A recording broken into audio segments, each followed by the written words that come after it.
The whole movement of life is learning. There is never a time when there is no learning.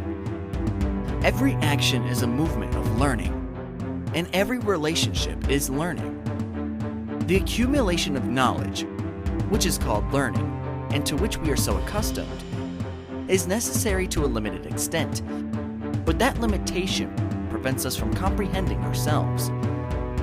Knowledge is measurable, more or less, but in learning there is no measure. This is really very important to understand, especially if you were to grasp the full meaning of a religious life.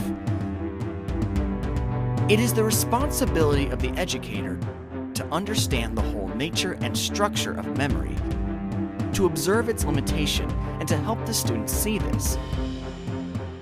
We learn from books or from a teacher who had a great deal of information about the subject, and our brains are filled with this information. This information is about the things and about nature, and about everything outside of us. And when we want to learn about ourselves, we turn to books that tell us about ourselves. So this process goes on endlessly. This is an observable fact throughout the world. And this is our modern education. The act of learning, as we have pointed out, is the act of pure observation.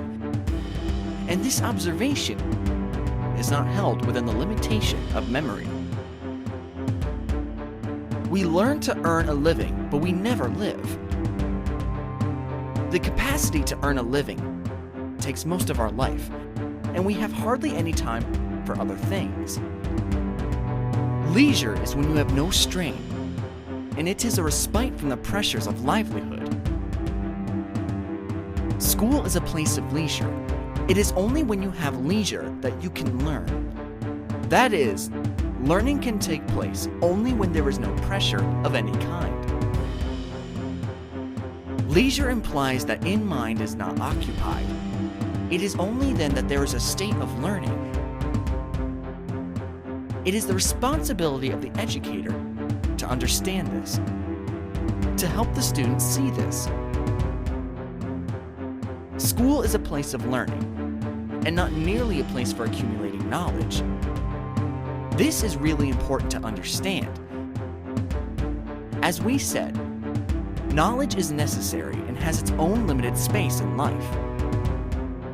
Unfortunately, this limitation has devoured our lives, and we have no space for learning. And we are exhausted at the end of the day and need to be stimulated. We recover from this exhaustion through entertainment, religious or otherwise. This is the life of human beings. Human beings have created a society which demands all their time, all their energies, all their life. There is no leisure to learn, and so life becomes mechanical, almost meaningless. So we must be very clear in the understanding of the word leisure. When the mind is not occupied with anything whatsoever, it is the time of observation. It is only the unoccupied mind that can observe. Free observation is the movement of learning. This frees the mind from being mechanical. It is the absolute responsibility of the teacher to cultivate the flowering of goodness in leisure. For this reason, education exists. It is the responsibility of the teacher to create a new generation, to change the social structure from its total preoccupation earning a livelihood. Then, teaching becomes a holy act.